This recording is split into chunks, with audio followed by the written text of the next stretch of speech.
Sa bawat patak ng pawis at luha, sa bawat peking ngiti na pinapakita, andyan ang sakit na nararamdaman.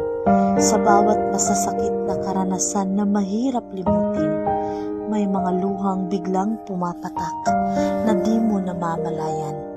Sa likod ng mga sugat na ito, ang hirap kumilos at humakbang sa mundo na aking ginagalawan. Minsan naisip ko kung bakit ito nangyari sa akin.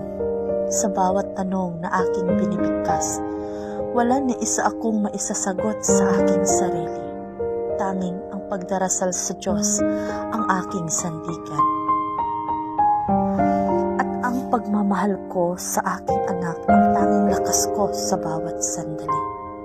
Ang laging dasal ko sa Diyos ay sana madagdagan pa ang lakas ko at di magkakasakit upang sa gayoy makapagtrabaho pa at masustentuhan ang anak kahit ako'y nag-iisa.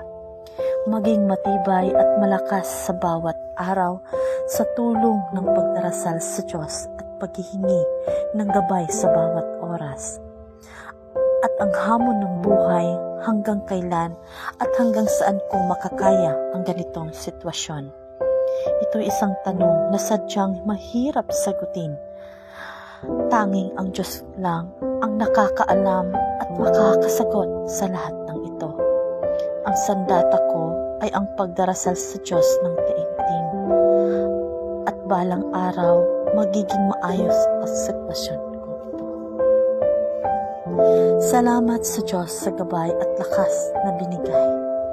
Minsan naisip ko, ito na ang aking tadhana at pagsubok na binigay ng may kapal sa akin upang mas lalo pa akong lumakas at titibay. Naway makayanan ko ang lahat ng ito. Ang tanging hiling ko ay lalakas pa ang katawan ko, maging matibay sa hamon ng buhay na ito. Sa kapwa ko single parent, kahit mahirap ay kakayanin natin para sa ating mga anak. Laging magdasal at humingi ng gabay sa may kapal. Walang susuko at lakasan natin ang loob sa bawat sandali. Dahil darating din ang araw ng hirap at sakit na ito ay isang alaala na lang. Hanggang sa huli, paalam.